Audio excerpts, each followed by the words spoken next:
हमारा इतिहास इस बात का गवाह है। आपने एसआईआर पर चर्चा मांगी थी, खूब चर्चा हुई, और चर्चा के समय जब हम जवाब देने पर आए तो आप भाग गए। आपने प्राइस राइज पर चर्चा मांगी थी, हमने प्राइस राइज पर चर्चा की। जब सरकार जवाब दे रही थी तो कांग्रेस में हिम्मत तक नहीं थी कि वो हाउस में बैठे। ये इनका इतिहास है, ये इनका रिकॉर्ड है। और इसलिए कोई भी विषय हो, जिस विषय पर भी, पॉलिटिकल विषय पर उन्होंने चर्चा मांगी है, हमने उनको हमेशा चर्चा के लिए आमंत्रित किया है और हमने कहा है कि हम तैयार हैं और चर्चा करेंगे। मैं यहाँ ये भी कहना चाहता हूँ कि आज जैसे उन्होंने गोल पोस्ट चेंज किया है, वो भ्रम फैलाने का प्रयास कर रहे हैं।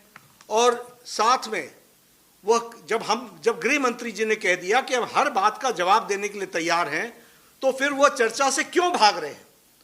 मैं स्पष्ट कहना चाहता हूं, राहुल गांधी, चर्चा से मत भागना। हम तैयार हैं, सदन के अंदर हम हर विषय पर चर्चा करने के लिए तैयार हैं, तुम भागना मत।